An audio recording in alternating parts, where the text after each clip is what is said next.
Magandang araw ho sa inyong lahat. Ako si JDB, ang inyong abang lingkod. Pag-usapan natin ngayon ito. Sarah is the top performing cabinet official. Saan ang sabi ng marami?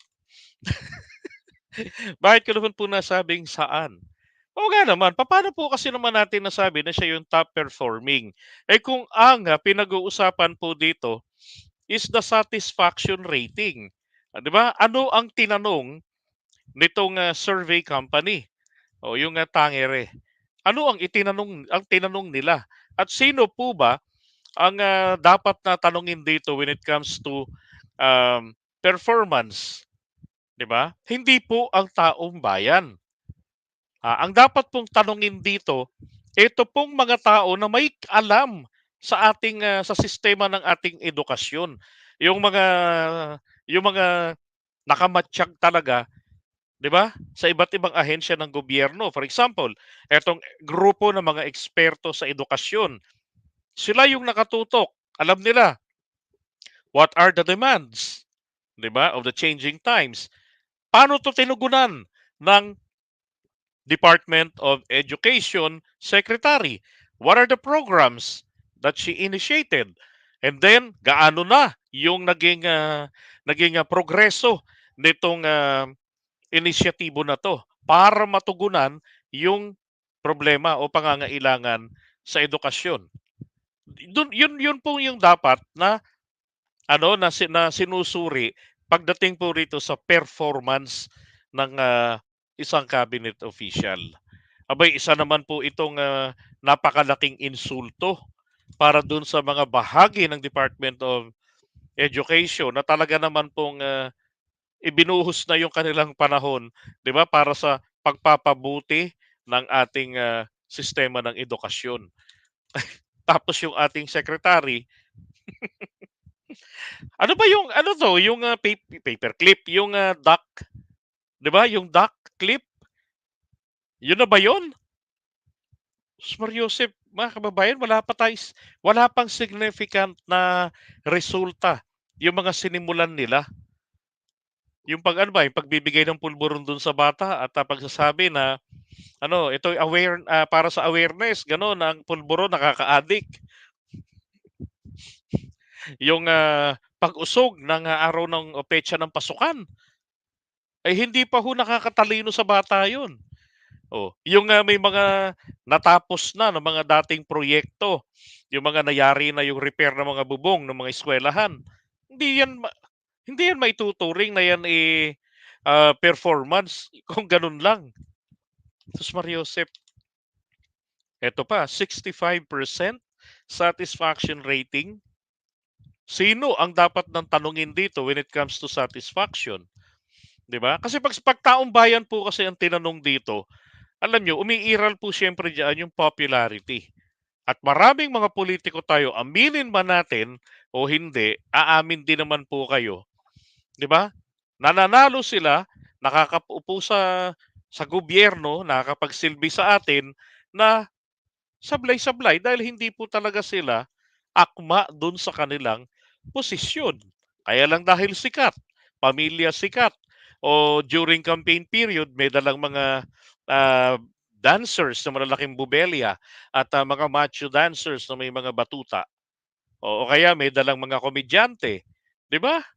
Sir Joseph, ito nakakagulat. Hmm. Tapos ang sumunod naman po rito, ang DILG natin. Oh, parang ano ba magandang achievement ng DILG ngayon? 'Di ba? Hindi nga nila nailabas yung pangalan ng mga kapulisan eh. 'Di ba? Yung drenag test ninyo, sino-sino 'yun? Paano namin malalaman? Dapat ang pangalan po ng mga pulis na nasangkot sa mga kabulastugan lalo na sa droga at matibay ang kanilang ebidensya, 'di ba? At saka napatunayan sa korte. Abay, i-public nyo naman ang pangalan ng mga to, hindi yung naka-private pa rin. Ang lagay, lalabas na ng kulungan, di ba? O kaya yung mga wanted, nagtatago. Oh, hindi nyo man lang ma-public for our awareness. Anong achievement, Diyos ko? Mabuti-buti pa to, itong DSWD. Di ba? Parang hindi ho nawala Si Erwin Tulfo diyan sa DSWD. 55% satisfaction rating. Oh. And then si Gibo Teodoro, 52%. Okay tayo, wala tayong problema. Talaga namang very active ito sa pambabara sa China, sa mga pambubuli na ginagawa nila. Department of Finance. So far wala tayong problema rito sa usapin ng pananalapi ng ating bansa. 'Di ba? Bagamat maiksi lang yung panahon niya doon, so I would give the credit to the previous secretary for the, 'di ba? Kasi eto nga kung ano yung dinatnan niya rito, bunga yan ng kanilang nauna sa kanya. Pero pagdating dito naman sa DepEd, Diyos na mahabagin. Ano ba naman ang nagawa pa ng DepEd? Kahit na sabi natin hindi na lang yung kay VP Sara eh. Yung buong DepEd na lang. Ano nang nagawa ninyo? 'Di ba? Bakit kailangan po idaan kami sa survey? Idaan nyo kami sa totoong performance. Hindi yung sa survey company. Siyempre tatanungin diyan, siguro nga kung kahit si PBBM ang itanong satisfaction rating po ng presidente pagdating dito sa DepEd, may makukuhang puntos eh. Pero ang tanong, yun ba yung tamang pagtingin dito? Dapat po tama yung tinatanong para hindi magmukhang popularity contest. Alam naman natin na ang mind conditioning talaga ngayon, si VP Sara ang susunod na magiging presidente. 'Di ba? Yun ang mind conditioning eh. Oh, at mahaba pa ang panahon, 2028 pa naman ang eleksyon. Pero sana naman, huwag daanin sa ganito. Ipakita ninyo kung satisfaction rating, sabihin ninyo, satisfaction rating, ang tinanong namin ay mga resident, mga tao. 'Di ba? Pero ang dapat, uulitin ko lamang po, kung satisfaction rating, kung performance rating po para sa DepEd, tanungin po yung tao na may mga kinalaman, yung mga eksperto sa problema ng DepEd. Yung talagang yung buhay nila, talagang yung pag-aaral, ibinuhos nila diyan para po sa sistema ng edukasyon natin. Alam niyo, nung makita ko po ito kanina bago tayo mag-livestream, talaga hong nagulat ako na ano? So meron na naman silang ipagmamalaki. Pero ang tanong, natugunan na ba nila yung binili ng Presidente Marcos sa kanila na mabuti pa sa inyo sa DepEd, asikasuhin nyo na lang yung trabaho ninyo, 'di ba? Perform, then show the numbers. Show your achievements. Ganun eh. Hindi, ganun, kung ako yung kausap nila ron, didiretsuhin ko sila ng ganun. Kaya lang, alam mo nyo naman si PBBM, always polite kapag magsabi. Baka misinterpret pa nila yun na satisfied ang presidente sa kanila. Hmm. Well, ako I agree, Cory Tucker, na mas may performance pa etong DN, may mas mataas ang performance at ang satisfaction rating dito pa sigurado sa DND. Kasi bakit? Taong bayan po kasi yung susuri diyan eh. Like what I say, ano ba nakikita natin? 'Di ba? So sumasagot ang ating Department of National Defense Secretary. Oh, tapos yung ating ah, Coast Guard, yung Navy natin, 'di ba? Bagamat ang Coast Guard ay under ng DOTR. Oh, sinasabi nila kung ano ang kailangan ng ating mga puwersa, ano yung mga strategy, ano yung mga dapat gawin, and then yung mga current activities like yung mga balikatan, yung mga military exercises, 'di ba? Tapos yung pagkakalansag nung 'di ba minapatay na NPA na abogado. Oh, sila yung mas may marami. Kahit na yan ay itanong mo sa taong bayan, okay lang. Kasi taong bayan ang susuri sa performance ng DND. Katulad dito sa DSWD Secretary, diyan sa DILG. Pagdating naman sa finance, ito pong mga ano natin, mga negosyante, yung mga bankero, 'di ba? Sila naman dito siguro tingin ko na dapat na tinatanong, hindi ang taong bayan. Ay nako. Alam niyo, kaya nga sinasabi ko sa inyo, may mga surveys na kahit sabihin pa natin na ito'y surveys conducted by Marcos supporters, hindi naman po ito masasabi natin na dahil Marcos supporters, okay lang.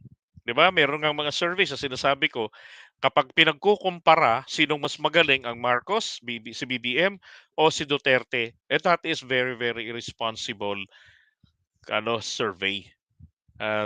'Di ba? Kasi mali eh. Na tanungin mo tungkol doon, ikumpara mo na hindi pa naman tapos ang termino kumpara doon sa naka 6 years.